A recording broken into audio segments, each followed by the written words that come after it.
Vai, pode começar a falar, Amanda, que... Nada. Eu sei do que é. Você também faz falta de... Eu? Ninguém... Que foi, cara? Cadê meus cursos? Onde vocês enfiaram meus ursinhos? Eu quero meus ursinhos! Cadê meu computador? Cadê meu computador? Cadê meu computador? Meu computador! Cadê meu computador? Cadê meu computador? Zona. 2 minutos pra vocês acharem tudo, senão vou ter que beber. Quê? 2 minutos. Que foi meu shorts?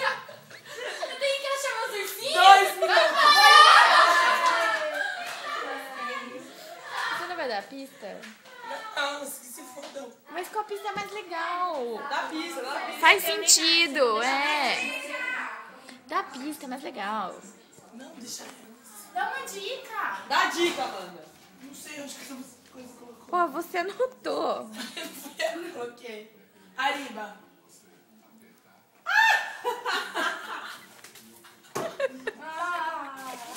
Vai deixar o chapéu aí, Michelle? Não vai colocar no Não lugar? dá pra fazer duas coisas ao mesmo tempo. Vai. Nossa, vocês pegaram essa coisa de bunda pra fazer isso? Parabéns, isso que eu vou dar trote. Olha as dicas que eu coloquei. Dica 2. Vai, dica 2. Mãos para o alto, novinha.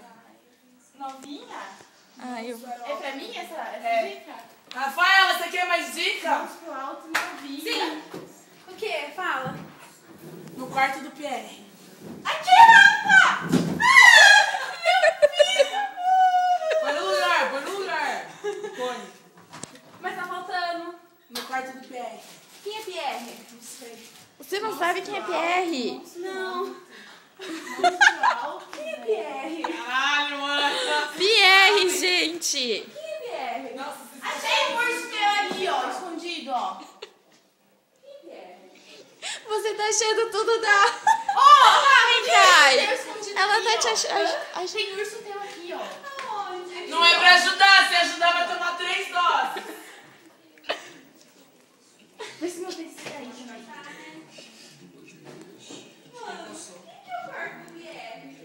Vamos pro alto. Vamos pro alto. Vamos pro alto. Selvagem, tô selvagem.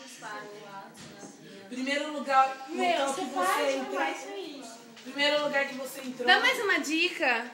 E pra mim? Diga pra mim. Porque vamos pro alto. Churrasco, você também tem. Faz duas? É, o churrasco é dela.